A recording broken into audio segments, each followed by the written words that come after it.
In the days of wandering, when the weight of many years pressed upon the soul, there arose a servant of the Lord named Brandon, who sought wisdom in the land of understanding.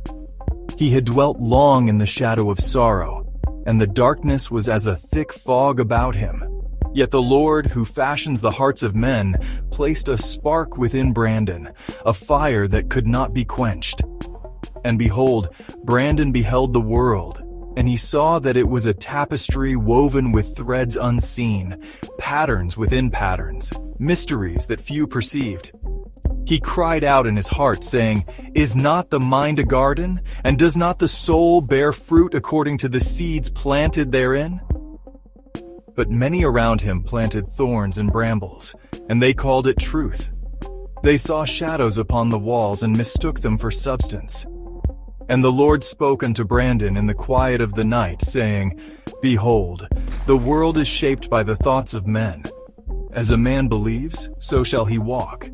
And as he walks, so shall he be bound or set free."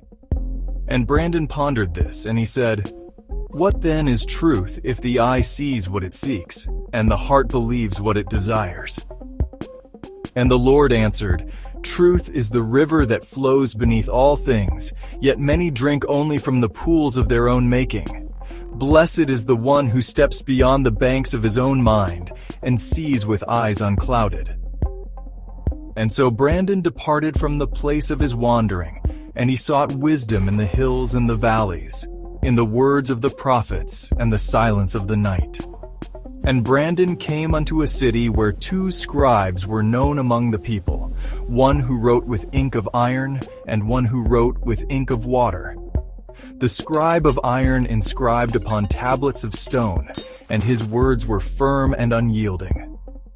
"Here is the truth," he said, "and it shall not be questioned."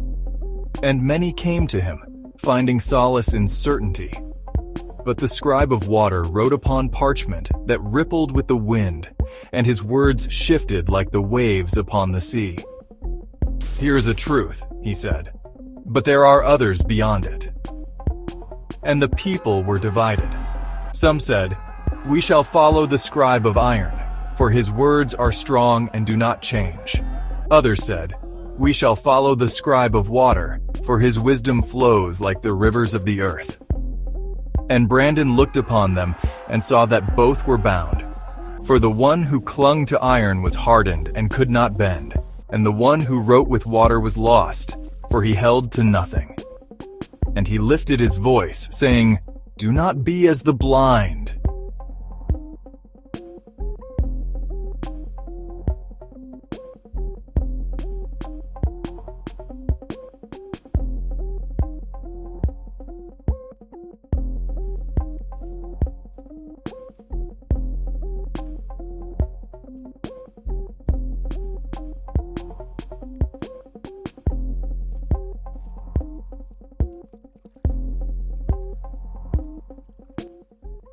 Peace.